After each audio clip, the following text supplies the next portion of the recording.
13 de dezembro de 2022, Hortolândia, São Paulo. Naquela madrugada, a família do pastor Levi Araújo de Souza, de 36 anos, dormia em paz até ser acordada por um homem na janela do quarto do casal. Com receio do que o criminoso poderia fazer com a esposa e com as filhas pequenas, Levi entra em confronto com o bandido e termina sem vida. Confira os momentos de terror, de saudade e de tristeza na conversa que tive com a mulher de Levi.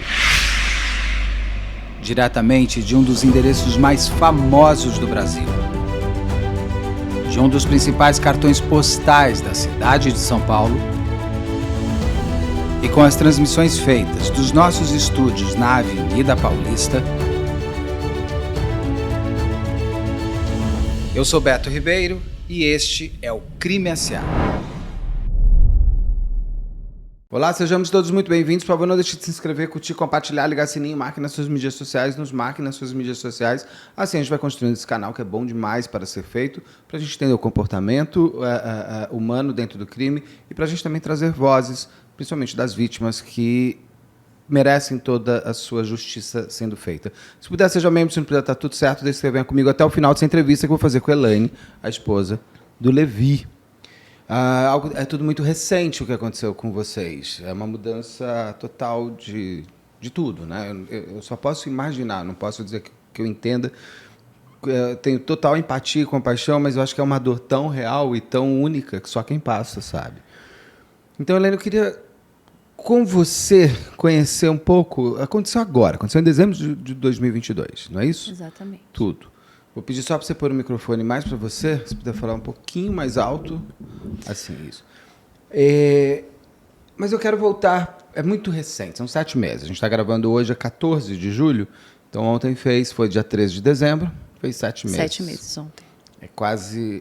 É muito pouco tempo para um tempo de vida, mas é muito tempo de saudade já e de angústia e tudo mais. Mas eu queria voltar com você antes daquele dezembro de 2022. Como que era a vida de vocês? Como era o Levi? Quem era o Levi? Como que vocês se conheceram? Me conta a sua história, antes daquele dia fatídico. Bom dia, né? Bom dia a todos. Muito obrigada pela oportunidade, por me dar o espaço para ter voz, né? A nossa história é uma história muito bonita, muito linda. Nós nos conhecemos em 2006, né, através de um amigo, e começamos a namorar, depois ficamos noivos, né, e aí veio a vontade que ele sempre teve desde criança de ser pastor, e eu achei muito lindo isso, né, então eu também aceitei esse chamado, e a gente foi pro seminário em 2014. Isso em São Paulo? Primeiro foi na Bolívia. Olha. Fomos para a Bolívia. Com a Maria Clara, que tinha só 7 meses. Nossa Sua primeira filha. Isso. Fomos para a Bolívia, né? Começamos o seminário lá. Ficamos lá por 2 anos. Depois nos transferimos para o IAN na Bahia. Faculdade Adventista da Bahia. E terminamos lá. Em 2018... mudamos para Campinas, que foi quando ele foi fazer o primeiro trabalho, né? Mas nesse meio tempo a gente já trabalhava muito com pessoas, porque ele era muito apaixonado por pessoas. Trabalhava como?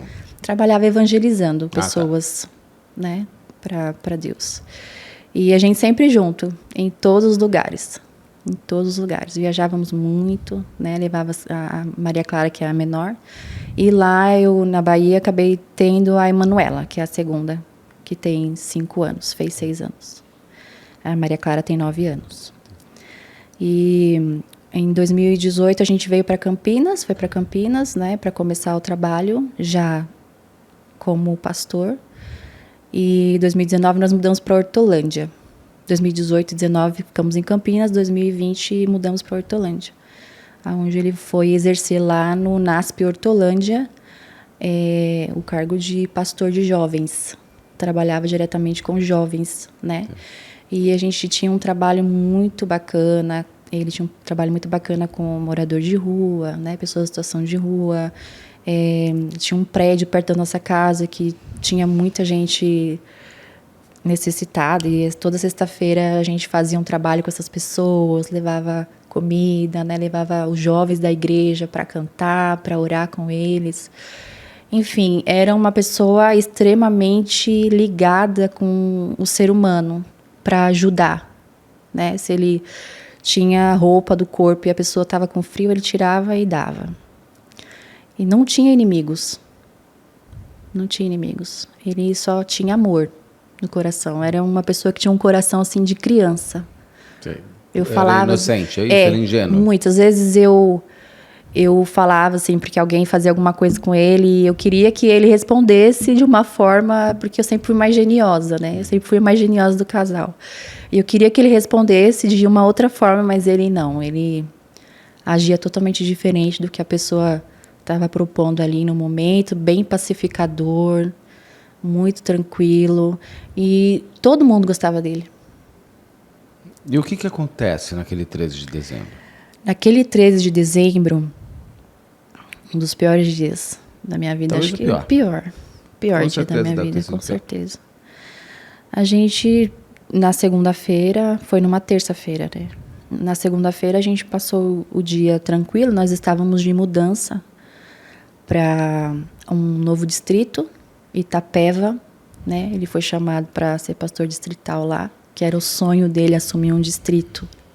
Qual que é a diferença, só para entender? Lá em Hortolândia, ele era um pastor de uma igreja, Ele era um pastor de uma igreja imensa, né, de 3.000 membros. Uau. Que é a igreja do NASP Hortolândia. Ela é junto com a faculdade, então ela tem, por isso que tem esse número gigantesco de membros. É uma igreja muito grande mesmo. E ele cuidava só dos jovens. E tinha um outro pastor que cuidava da parte maior, que é dessa igreja, né? Trabalhava junto com ele, né? E tinha um outro que fazia uma outra parte. Eram 3. Então, ele tinha esse sonho de assumir um distrito só dele. Distrito, o que significa? Uma cidade inteira? Né? O distrito são 7 igrejas no mesmo bairro, assim. Entendi. No raio de... Mesmo, isso, tá. É distrito. Ali no distrital. No raio do distrito mesmo, né? São 7, às vezes 5 igrejas. E ele tinha muita vontade de trabalhar pessoalmente com isso. Era uma coisa dele mesmo. E a gente teve recebemos a notícia uma semana antes, né? Que a gente ia para esse distrito. Ele estava muito, muito feliz. Muito feliz mesmo. Nós estávamos felizes, né? Aí, a partir de então, já começamos a arrumar mudança, colocar coisas na caixa, né? E na segunda-feira, a gente teve um dia normal, mesmo sentindo ele meio diferente, assim, meio... Ele estava diferente triste, preocupado ao mesmo tempo, mas eu achava que era por conta da mudança, né? Você perguntou para ele por que ele estava assim? Perguntei, mas ele falou, não respondeu, não falou nada, assim... fez nenhuma observação diferente, sabe? A gente, no sábado, passou por uma despedida da igreja. Eles fizeram uma despedida pra gente, tem no YouTube, né, no canal da igreja. Foi muito bonito. Lá eles entregaram um envelope pra gente com um valor que eles deram, né, para essa mudança, para essa mudança, isso, de um agradecimento. Um presente, né, da igreja. E prestaram as homenagens, né, os agradecimentos. Foi um momento muito, muito lindo. No sábado, isso, né? Pela manhã. À tarde, ele pregou pela última vez em uma outra igreja, que é no mesmo lugar, mas com os desbravadores, que ele era muito ligado também aos desbravadores. E fomos a uma despedida de uns outros pastores que estavam se aposentando. A gente acabou passando por esse lugar também, porque a nossa vida era essa. A gente só vivia mesmo para o ministério, sabe? A gente mal ficava em casa. Era o tempo todo andando para cima e para baixo, no carro, com as crianças. E a gente amava fazer isso. E aí, naquele dia 13, ele estava estranho no dia anterior? Ele estava meio distraído, assim, meio longe. E aí, o que acontece na terça? Na segunda-feira, a gente teve um dia normal. Saímos, né, levamos a mais velha para a escola, depois fomos buscá-la. Estava chovendo quando a gente chegou em casa, chovia muito. Me tirou do carro no colo, não esqueço disso. Por que muito no colo? amoroso. Como assim no colo? Porque ele era muito amoroso. E aí ele parou o carro na garagem, tava respingando um pouco da chuva. Aí ele me tirou do carro nas costas, assim, pra mim não... Ele deu as costas pra mim, eu pulei Sei. nas costas dele e ele me levou pra dentro de casa pra mim não me molhar. Bonito. Tá. Não molhar o pé. Muito amoroso, muito atencioso. Pessoa fantástica. E a gente comeu, né? Fomos dormir. Tava tudo bem, maravilhoso. E aí, quando foram 3 e alguma coisa da manhã, mais ou menos umas 3h25 da manhã. Da terça-feira? Da terça-feira. A gente acordou com... Primeiro, a minha filha, Emanuela, escutou um barulho e veio correndo para o nosso quarto. E aí, eu vi, né, ela vindo, ele estava dormindo, mas eu a vi. E aí... A mais velha? A mais nova. A mais nova que acorda? É. A mais nova acorda com barulho e vai pro nosso quarto. Eu acordei, né, porque ela veio, entrou, subiu por cima de mim, eu senti ela vindo, deitou no meio, ficou ali uns 10 segundinhos. Aí vem um barulho maior da porta do carro abrindo. E o cachorro latindo ali com aquela... Ah, tinha um cachorro? Tinha um Vocês têm um cachorro A ali? gente tinha um cachorro, tem um cachorro. E aí ele levanta, aí ele se espreguiça na frente da janela. Assim, quando você acorda, você dá aquela... Quem? O Levi? O Levi, meu esposo. Aí ele faz ele fez aquele alongamento, assim, e aí na janela já tem o homem em pé olhando para dentro de casa. E ele levou aquele susto. Ele levou um susto tremendo, tremendo, tremendo, tremendo. Ah, o quarto não tem janela Tinha uma fechada, grade. tem uma grade, mas não Mas tem... a janela estava aberta. E é uma janela... Ah, entendi. A gente sempre teve mania de dormir com a janela aberta por causa do calor. Hortolândia é muito quente, né? E era dezembro, verão, né? Então estava muito calor. E a gente dormia com a janela aberta. Tinha grade, mas estava aberta, né? E aí ele estava na janela. Aí ele subiu na janela. Pendurou assim na janela. O bandido. O bandido. O carro estava bem encostado na janela, né? Porque estava chovendo. Como é a casa, é uma casa térrea. Era uma casa térrea, avarandada. Ela fazia um L, assim. E a garagem era na lateral, isso, é na isso? lateral. Tá. Na lateral, e o carro estava de frente para o nosso quarto. Que foi quando ele entrou tava chovendo, ele entrou com o carro e te pegou nas costas. me pegou nas costas, né? E me levou para dentro da casa.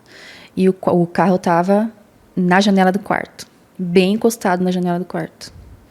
Então ele subiu em cima do carro e ficou pendurado na janela, apontando a arma para a gente. Nisso eu peguei a pequena. Ele falava alguma coisa? Não falava nada. Ele ainda não falava nada. Nisso eu peguei a pequenininha e me joguei para o lado da cama e coloquei ela assim em cima de mim, no meio da perna, para segurá-la. Ela tremia, tremia, tremia. Imagina. E eu também. Lógico. E aí o meu esposo correu para pegar a minha filha, a maior, né, que estava no quarto dela. E aí ele pulou, ele saiu da janela, foi para a direção da porta, era uma porta daquelas de vidro de correr. Ele estourou a porta. Estourou. Ele puxou até estourar. Aí ele entrou e aí eles começaram ali a luta corporal. Seu marido foi pegar a filha de 9 Foi. anos. E ele mandou volta ela pro vir. quarto? Não, ele não A volta. tua Não filha dá volta pra tempo você. de ele voltar, porque eles já se encontram. É um corredor onde tem os quartos, aí vinha a sala e a cozinha. Tá. E essa porta, que era a única porta de entrada que tinha. E de saída, era só essa porta. Então ele consegue estourar a porta e os dois se encontram ali. Meu esposo começa a empurrá-lo para fora, para que ele não adentre a casa por causa de nós, né? Lógico. Conseguiu ferir a perna dele desse bandido. Nesse momento. E aí eu só escuto ele falar: eu vou atirar. E atirou. Aí a gente escutou um tiro só. Aquele barulho forte e aí aquele silêncio. Aí Corri, peguei as meninas, corri pro quarto. A tua filha mais velha já estava com você Já no estava quarto? comigo. Tá. Não, estava comigo ali. Vocês só ouviram, vendo vocês tudo. não viram a briga? A gente estava vendo tudo. A gente pega, volta pro quarto com as meninas, correndo, e ele veio atrás da gente. E o seu marido na E sala? meu marido estava lá fora, caído. Ele foi andando para fora e caiu lá no quintal, mas eu não tinha visto ainda. Vocês gritaram por socorro? Gritava. Os vizinhos, alguém apareceu? Depois de muito tempo que eu já estava na rua, né? Vou continuar para mim não perder o raciocínio. Voltei pro quarto com as meninas e daí ele foi atrás da gente, o bandido, e começou a forçar a porta para entrar. A mais velha que segurou a porta. Com certeza Deus deu força para ela segurar essa porta. Não tem outra explicação. Segurou a porta e conseguiu trancar, e era uma porta muito difícil de trancar, que estava com problema na fechadura. Ela conseguiu trancar. E a gente fica ali por alguns segundos, né, até ele desistir e ir embora. Daí eu vi ele saindo, mancando. Ele só não conseguiu estourar a porta porque ele estava com a perna ferida. Porque senão ele tinha conseguido meter o pé na porta. Ele estava com máscara? Não. Com o rosto aparente? Nossa. Ele não estava de máscara. E aí ele foi embora. Aí eu saio com as meninas naquele desespero, né? Eu vejo meu esposo ali caído, as filhas em cima, muito sangue no chão, e saí para pedir socorro. Gritei, Você chegou a ligar para a polícia? Eu não consegui. Quem ligou foi os vizinhos, quem ligaram foram eles. Eu só consegui pedir o socorro para eles, né? E eles cuidaram do resto. Teu marido continuava vivo ainda? Continuava vivo. Ele conversava com você? Não. Já estava inconsciente? Já estava inconsciente. E só gemia. Isso deve ter durado o quê? 2 minutos tudo? Olha, foram 7 minutos. Entre ele tudo aparecer, isso como é que foi. você sabe desse número? Porque uma vizinha mostrou a filmagem para alguém, e essa pessoa falou que foi só 7 minutos que durou isso. Ele entrou, pulou o muro, fez tudo, teve tudo isso, e foi em 7 minutos. Tem casas próximas. Muitas. E ninguém apareceu, claro, também dentro de uma pessoa gritando por socorro. Ladrão, as pessoas podem também ficar receosas de aparecer e elas também levarem o tiro. Sim. As pessoas ligaram imediatamente para a polícia, não? Imediatamente, depois que eu pedi o socorro que vieram, chegou muito rápido a polícia. É tanto que... Desculpa. A minha filha mais velha, que acabou falando mais das características dele, porque eu estava muito nervosa, eu não conseguia falar. E ele foi pego por isso, pela descrição que ela deu. Naquele momento você tinha dois caminhos a seguir quase paralelos mesmo, e que teria que ser quase no mesmo momento. O desejo de pegar o bandido, porque ele ainda estava ali perto, e o desejo de salvar o seu marido. Exatamente. A polícia chega em seguida o SAMU. Como que é para levar ele para o hospital? O SAMU, a polícia chegou primeiro que o SAMU. O SAMU demorou uns 20 minutinhos para chegar. E aí ficaram ali tentando estabilizar ele mais ou menos 1 hora. Tentando estabilizar para poder sair do lugar. Ele morre ali na casa? Não. Vocês vão para o hospital? Ele vai para o hospital. Eles estavam estabilizando pressão, né? E o tiro foi onde? Foi no rosto. Foi aqui, assim. E percorreu todo o cérebro dele, machucou todo o cérebro dele. Um tiro só. Eu vi que era no rosto, então no momento eu falei, é no rosto, né? Que era bem próximo, assim. Então ele vai ficar bem.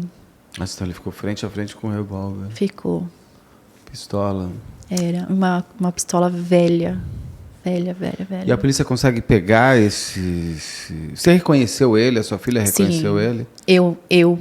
Foi muito difícil essa parte, porque aí eu queria ficar no hospital com meu esposo, mas pegaram ele a 500 metros da minha casa. 15 metros? 500 metros. 500 metros.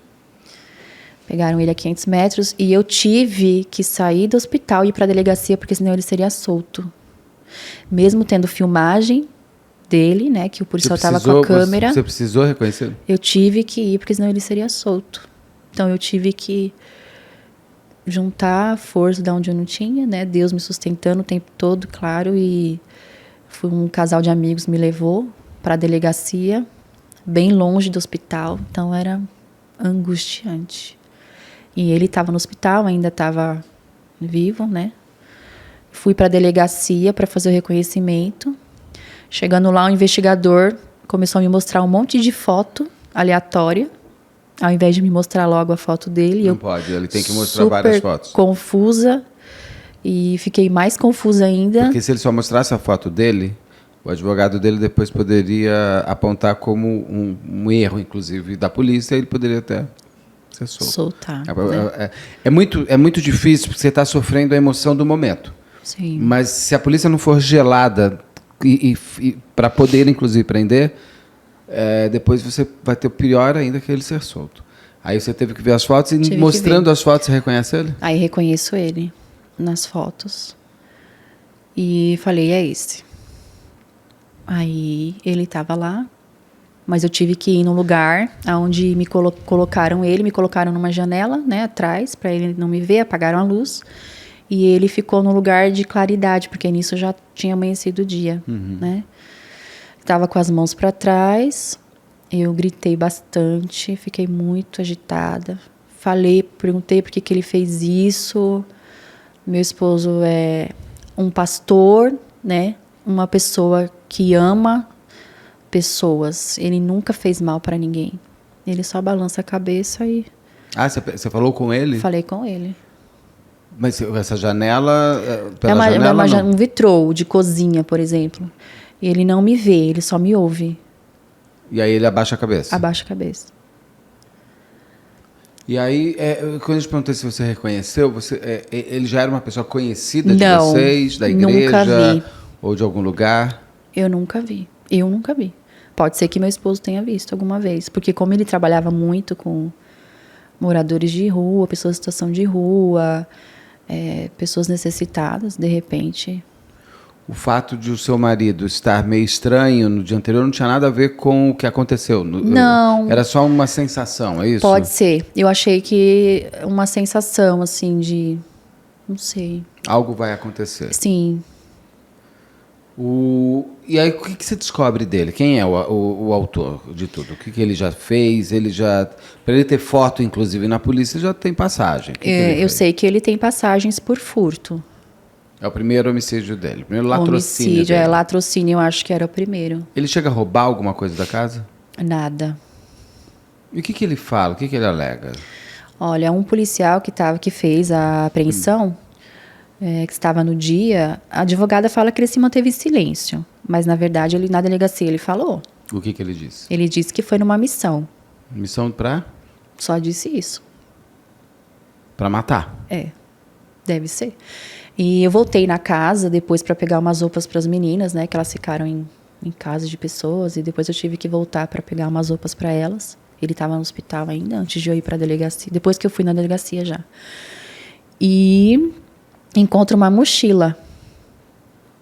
Olhei para a mochila, perto das caixas de mudança, né? Encontro uma mochila. Perguntei para minha irmã, essa mochila é sua? Ela, não. Peguei a mochila, a gente pega a mochila. Quando a gente abre a mochila... Tinha enforca-gato, tinha canivete, tinha droga, tinha munição, tinha fita para tampar a boca. Ou seja, ele foi premeditando uma coisa ainda muito... Muito pior. Muito pior. Ele não explica por que ele ainda vai atrás de vocês para o quarto? Não.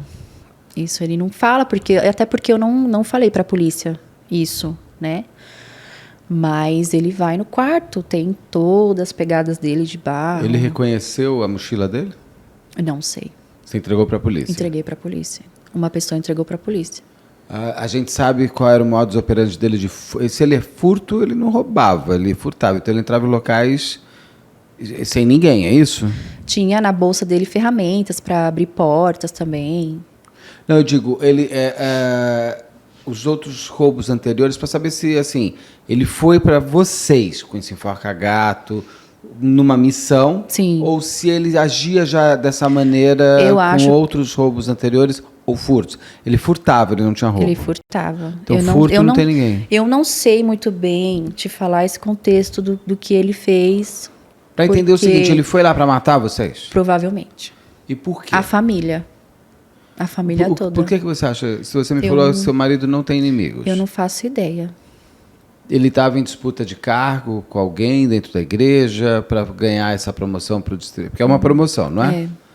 Alguém dentro da igreja via ele com a possibilidade de crescimento que nele, essa pessoa não queria? Porque quem contrataria um assassino para matar vocês? E por quê? Eu não faço Vocês fazem essas coisas? Vocês se fazem? Vocês falaram sobre isso com o pessoal da igreja? Não. Eu tenho assim uns pensamentos de que alguém por algum motivo mandou fazer, às vezes eu acho que não. Eu acho muito meio confuso isso. O que eu gostaria mesmo é que tivesse uma investigação mais aprofundada, né, para saber, porque eu não tenho nenhuma informação a respeito. Eu ia te perguntar, 7 meses, ele está preso ainda? Está preso. O que a polícia já encerrou o inquérito? Não sei. A minha advogada só falou, a advogada que está no caso esses dias, que vai ter uma audiência no dia 22 de agosto. Eu vou ter que ir para Hortolândia para participar, vai ser online, né? Provavelmente eu vou vê-lo, mas de maneira online, mas eu vou ter que participar dessa audiência, mas não tenho mais nenhum tipo de informação. Mas a sua advogada não conseguiu acesso ao inquérito? Conseguiu, mas a única coisa que ela me disse é que ele se manteve calado. Mas o inquérito foi finalizado já, para ele ter uma audiência agora. Provavelmente. Ele foi finalizado com o quê? A polícia diz que ele tem que ser julgado por qual crime? Ainda não tive essa informação. Mas a sua advogada tem que ter. Ela sabe? Você perguntou para ela? Ela só me entrou em contato comigo falando do dia do julgamento, mais nada. Eu perguntei, tem alguma informação? Ela falou para mim, a denúncia ele se dele manteve calado. Mas ele foi denunciado por latrocínio? Sim. Mas ele roubou, subtraiu alguma coisa? Não levou nada. O fim daquilo era roubar ou era matar? É isso que a polícia tem que terminar o inquérito, e a sua advogada ela tem que saber. Porque é muito diferente. Se for latrocínio, o julgamento dele é muito mais rápido e a pena é muito maior. Se for homicídio, aí demora mais tempo, vai a júri popular e a gente nunca sabe, cabeça de jurado, o que pode alegar. Ele pode alegar que estava em droga. Bom, aí ele pode alegar 500 mil coisas, né? Agora, isso... Porque seria interessante saber, né, pelo que ele foi denunciado, para saber se ele vai ser pronunciado depois dessas audiências. Quantos anos tem esse criminoso? Quem? Ele era jovem? Ele era jovem. Acho que era, se eu não me engano, que eu li no boletim de ocorrência, se eu não me engano, eram 28 anos. E você está pedindo... É o tipo de idade de pessoas com as quais o Levi trabalhava nessa pregação de jovens lá, não? O que é jovem para a igreja? É jovem antes dos 18? Jovem é de 18 até uns 30 anos. Então estaria dentro da idade de uma pessoa que... Para entender por que se ele conhecia. O Levi, quando ele encontra com ele reconhece o cara, ele fala, ô fulano, o que você está fazendo aí? Alguma coisa assim? Não. Porque é meio assustador quando o bandido vai assim, com a cara aberta. Eu não tenho nada. Meu esposo falou, não tenho nada. Só isso. E você falou que você quer uma investigação mais aprofundada. Mas a gente não sabe se não foi aprofundado. Quer dizer, tem lá no inquérito. A sua advogada não sabe se foi. Ela não me passou a informação, assim. Na verdade, parece que não tem nenhuma informação, assim. Não é possível. Se ele vai ter audiência. Vai. Ele foi denunciado. O que tipo de investigação? Porque, assim, para entender... porque, às vezes, as pessoas veem...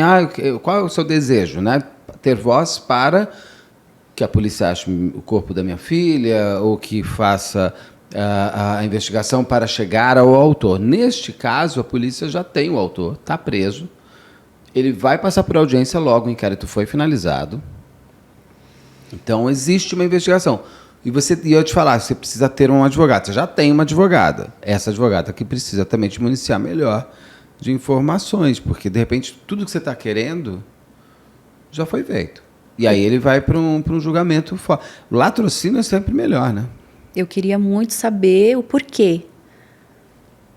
Por que ele foi na minha casa, por que ele escolheu a minha família. E ele só fica em silêncio na polícia. E também agora é a primeira audiência de instrução, é isso dele agora? Eu acho que é a primeira. Ele pode também ele pode nunca falar. Como é para você nunca ter a resposta do porquê? E se o porquê for um porquê muito raso, é porque era a casa mais fácil de entrar? É terrível. Porque eu tinha tudo, né? Uma família linda, um marido exemplar, um pai maravilhoso. Então, eu não via porquê. Né? A gente ajudava todo mundo. Às vezes a gente tirava da gente para ajudar as pessoas. E por que a minha casa? Por que ele escolheu a minha casa? Você ficou brava com Deus? Não. Em nenhum momento eu questionei a Deus justamente pela minha fé. Porque o ser humano, ele tem o livre-arbítrio. E Deus não interfere nisso. Ele ser mal é uma escolha. Ele fez uma má escolha. Ele que fez a escolha errada. Né? Eu tenho certeza que o meu esposo, ele está salvo. E que eu vou reencontrá-lo em breve. E o que você não falou para ele? Que você gostaria de ter falado com ele em vida ainda?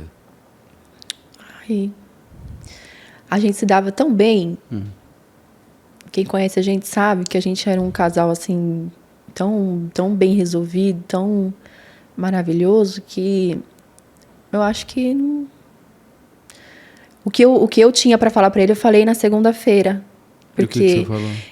ele teve uma conversa assim comigo, aí ele falou assim: amor, se um dia a gente adulterar, né, ou você pode casar no dia seguinte, porque a Bíblia nos libera disso. Mas se for por morte, não. Como é que é? Pera e volta. Você não entendi. Ele falou assim que Tem se papel ali fosse para você ali. Ó. se fosse por adultério, a gente podia casar no outro dia com outras pessoas, né? Porque adultério Deus libera, né? Do casamento, do compromisso. Mas se fosse por morte, não. Se eu morrer, você tem que me esperar. Peraí, quantos anos você tem? 34. Você é extrema. Você está me dizendo que você nunca mais vai se permitir amar? Não. Não é uma questão de se permitir amar. É porque, assim, você vai me entender. Eu já tenho 2 filhas. Sim. E eu tive um casamento incrível por 17 Sem anos. dúvida nenhuma. Com o homem mais incrível que eu já conheci na minha vida. Eu dormi casada com ele. Eu não me separei do meu marido. Eu não me divorciei dele. Você está me dizendo que você está casada com ele. Eu sou casada. Para mim, eu sou casada ainda. E É a minha vontade. Sim. Claro, cada um faz a vontade que quiser. Eu só estou perguntando o seguinte: você não pensa em amar de novo? Não. Porque eu já amo meu marido demais. Ficou uma coisinha de papel toalha só que entra no olho. Isso. Sabe? Eu já amo meu esposo demais. E eu vou guardar esse amor. Pela certeza que eu tenho. E pela fé que eu tenho. Sim. E pela esperança que eu tenho. E pela escolha que você teve. Sim. E que você está no seu luto agora também. Exatamente. Tem 7 meses que eu estou nesse luto. E eu tenho certeza que eu vou continuar o tempo que for necessário para mim. E você foi arrancada dessa Foi felicidade, arrancada né? de mim. 17 anos. Era para você fazer 37 anos, 47 anos. Exatamente. Então, você é muito nova. 57 anos. Mas isso foi paralisado para alguém. Foi arrancado de mim. Eu me sinto assim, como se tivesse pegado meu coração e arrancado de mim. Como estão suas filhas? Vocês estão morando onde hoje? Ainda em Hortolândia? Não, eu moro em outra cidade. Prefiro não Não, falar. lógico, não precisa falar. Moro em outra cidade, mais perto da família dele, né? Do meu sogro, da minha sogra, dos meus cunhados. Sempre me dei muito bem com eles. Decidi ficar lá mais pertinho. Tive uma proposta da igreja para ir para Sorocaba, né? Que eles também queriam cuidar, né? Da gente lá, mais perto deles. Que a nossa associação fica em Sorocaba. Mas eu não quis. Eu quis ficar perto da família. E as minhas filhas, assim... Uma fez 6 anos A outra vai fazer 10 anos agora esse mês.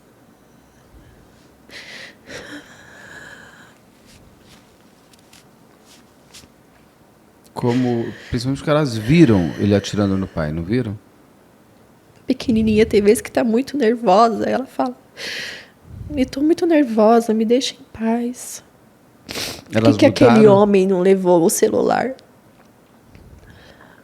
Por que ele não levou o iPhone do meu pai? Por que ele atirou no meu pai? O que você responde para ela? Respondo nada, só falo, filha, papai tá dormindo. Logo, logo a gente vai ver ele. Elas estão fazendo terapia? Estão. Você tá? Também. Nossa, ótimo. É tão difícil ver uma pessoa sentada aqui e falar que está fazendo. É tão importante essa terapia de luto e de passagem, ainda mais das crianças, vendo o pai e se sentindo sem a possibilidade de ter salvado. Na verdade, ele salvou, né? Muito triste, porque se ele também não tivesse agido, depois eu fiquei muito triste ao ver uns comentários nas nossas redes sociais, pessoas falando, por que reagiu, por que reagiu? Se ele não tivesse agido como ele agiu, eu também não estava aqui com as minhas filhas. Pelo jeito, ele ainda foi atrás de vocês. Foi. Ele queria queimar arquivo, porque a gente viu ele, né? A gente viu ele. E vai saber o que mais essa mente doente e má. Doente a gente justifica, né? O doente ele não tem responsabilidade. É uma mente ruim, uma mente cruel. O que mais ele poderia fazer? Pois é. Né? Ainda mais com forca gato e tudo mais. Exatamente. Essa é claro, a gente tem que falar não reaja. Óbvio que sim. Mas é só no momento que a gente se entende. Ainda mais se você perceber que o que aquela pessoa pode vir a fazer. Um homem com 3 mulheres dentro de casa. Uma esposa e 2 filhas. Sim. Ele não poderia ter uma reação diferente. Não, e ele não pode ser culpado não, ele por ser não é uma culpado. Vítima. Exatamente. Ele não tem culpa. Porque a gente estava na nossa casa. Sim. No nosso espaço. A gente não fez mal para ninguém. Você já pediu para falar com ele? Não. Nesse dia que você gritou pela janela, que ele abaixou a cabeça, a polícia te tirou, te permitiu e... Fui arrancada de dentro da sala. É. Literalmente. Entendo. Olha, esse caminho de luta seu ainda tem um tempo. Em agosto agora, né? Que dia que vai ser a audiência dele? 22 de agosto. Tá. Então depois me conta se ele... Pelo que ele foi denunciado, a gente precisa entender. Para saber qual foi a investigação total feita. Acredito que ele tenha sido denunciado por latrocínio. Eu só fico questionando assim, se ele não roubou nada. Porque o latrocínio, assim, é um roubo seguido de morte, mas o fim era o roubo. O que eu queria era roubar. A morte aconteceu no caminho por algum problema entre o ladrão e a vítima e aí acabou em morte. Outra coisa é, não, no fim, a missão dele era exterminar essa família. Sim. Então aí é homicídio. Aí ele fala que queria o carro da delegacia. Olhou o carro, gostou, achou bonito, queria um carro popular, um Logan. Ele está passando pela rua, olhou o carro. Olhou o carro, disse ele que achou bonito. Ele saiu para roubar. Ele falou se ele estava drogado naquele dia? Não estava drogado. Fizeram o exame nele? Fizeram o exame nele. Não estava sob efeito de droga nenhuma. E ele tinha droga na bolsa? Tinha droga na bolsa. Então ele poderia querer usar lá para deixar ele mais ligado. Então, assim, se ele foi na minha casa para pegar o carro, por que ele não pediu em nenhum momento a chave do carro? E por que ele não levou o carro? Por que ele adentrou a casa? Por que ele invadiu a casa? Ele tava, o primeiro barulho que sua filha ouve era o quê? Você sabe? Ele estava mexendo no carro. O segundo barulho? O segundo barulho, ele já estava subindo na janela do quarto. E subiu no carro, subiu na janela. Tá de costas Isso. pra janela. Ai, que ansiedade olhar essa cena. Terrível. Foi um desespero terrível. Helena, então fica o convite para a gente depois entender um pouco melhor essa parte da investigação, de entender pelo que ele vai ser denunciado, pelo que ele foi denunciado, e se ele vai ser pronunciado agora com a história toda? Eu espero que sim, né? Eu espero. Eu Também sempre espero. quero já que a gente não tem prisão perpétua, penas máximas, é que ele fique o máximo de tempo possível na cadeia sempre. É isso que eu quero. E saber o porquê. Eu só queria saber por quê. Porque ele escolheu, né? Fez essa escolha. Só porque ele colocou na cabeça mesmo, ou se alguém mandou ele fazer isso. Você acha Eu tenho a impressão, às vezes, que tem um mandante? que tem um mandante. E como é viver com essa sensação? Ou seja, você sabe que alguém quis a morte de vocês. Sim. E você não sabe quem é. Não sei quem é. E aí, Talvez pediu pra dar um susto, alguma coisa assim. E não saiu sei. do controle. Saiu do controle. então, mas como é conviver? Porque você ficou com mais receio das pessoas? Muito, Com menos confiança no seu Muito. entorno? muito. É tanto que eu não tô. Eu tinha uma vida mais exposta nas redes sociais, né? Do trabalho que a gente fazia. Eu ajudava ele a cuidar do Instagram dele. Onde a gente estava, a gente colocava o local, a localização. E agora eu nem penso em Você se fazer afastou nada de pessoas disso. que você desconfiar? Sim. Passou a desconfiar de pessoas? Passei. Ah, você ainda está na mesma igreja? Sim. Continua? Mas a nossa igreja, ela é muito grande. Muito grande, Sim. né? E a igreja, é o que eu falo, onde tem pedófilo, onde tem criança, onde tem gente ruim, onde ele pode chegar como uma pessoa boa. Todos, onde tem gente, onde tem psicopata, onde tem poder. Sim. Tem as pessoas a quem a gente já ajudou, tem muita coisa, tem muita gente, então é muito difícil definir alguém. Mas eu sou muito grata por essa igreja, porque eles ampararam a mim, as minhas filhas, com todo amor, com todo carinho, com todo cuidado. As minhas filhas estão amparadas aí até 24 anos, com convênio médico, estudo, até a faculdade delas está garantida. Até o final. Até o final. Que bom, isso é bom. Isso é Então, muito, eu isso sou é muito humano. muito grata à Igreja Adventista do Sétimo Dia, porque tem cuidado de nós, tem feito muito por nós, cuidado em todos os detalhes, desde o começo. Não saíram de perto de mim, muita gente ajudando, parando, sabe? Então, eu sou muito grata. E questiona a sua advogada, pelo que ele foi denunciado. Sim, Ela tem acesso ao inquérito, ela pode. Eu acho que você precisa saber mais sobre a investigação, porque talvez muitas dessas suas angústias já tenham até respostas. Se ele foi por homicídio e não por latrocínio, significa que ele foi para matar. Aí deve ter ali, ele foi para matar porque ele quis matar, qual é o motivo que levou ali? Não, ele foi para o latrocínio, então ele está passando na rua, olhou e falou, vou roubar aqui.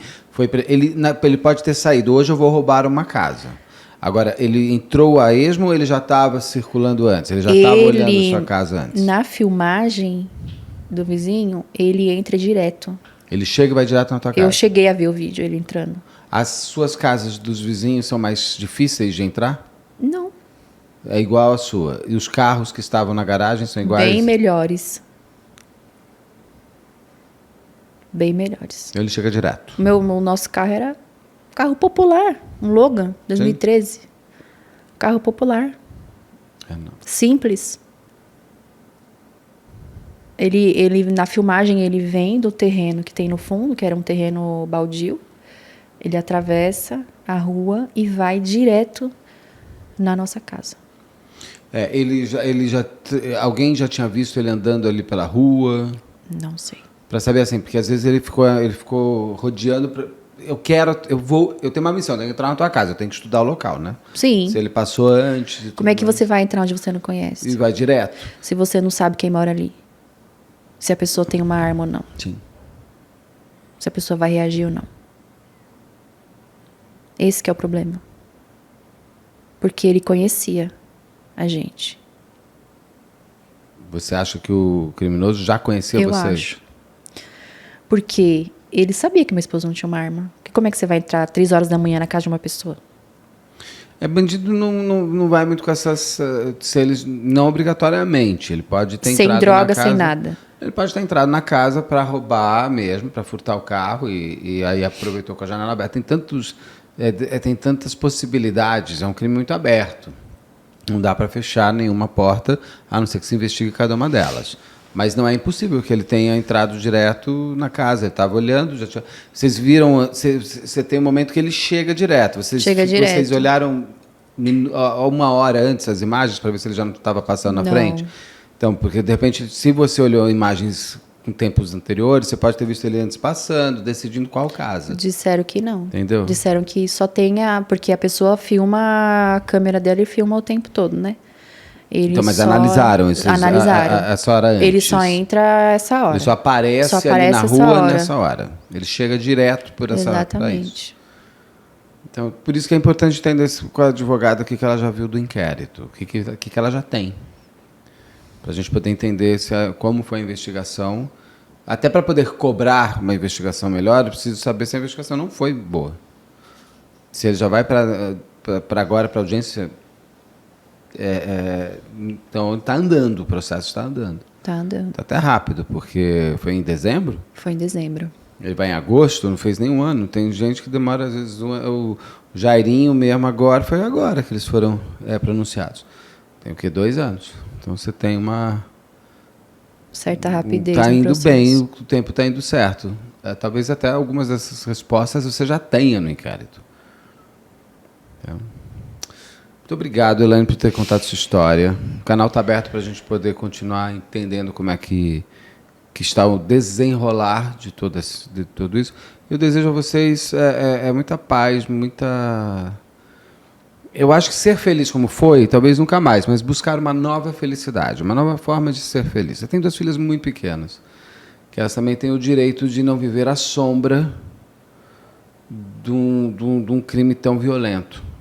Que elas tenham só saudade do pai e não o medo daquele dia. Elas são muito pequenas. Muito pequenas. Que tem muita chance de se reconstruir mais fácil. Então, e você aí tem uma luta diária também por tudo. Exatamente. Ele deve estar muito feliz com você cuidando dele aqui. O que você vai falar para ele assim que você encontrar com ele? Só abraçar muito, muito, muito, muito. Dizer que amo, continuei amando, esperando por ele. Cuidei das minhas filhas, né? Cumpri a missão. E viver a eternidade e a felicidade eterna, que é a verdadeira. Não é essa que a gente tem aqui nesse mundo, que na verdade não tem, né? Existe uma felicidade eterna além daqui. E a gente vai conhecê-la quando Jesus vier nas nuvens do céu nos buscar. E vai ser em breve. Calma que o em breve ainda tem tempo. Você precisa, tem 2 filhas pequenas, então tem bom. É um em breve com bastante décadas. É porque o nosso tempo é diferente do de Deus. Total, né? Mas aqui o dia a dia, principalmente com essa dor, ele é mais intenso. Então você ainda tem um tempo aqui para resolver muita coisa. Muito obrigado por ter vindo. Obrigado por estar no canal e contar a sua história. E a gente continua conversando para saber o desenrolar de tudo isso. Muito obrigada pelo convite. Eu que agradeço. Muito obrigado.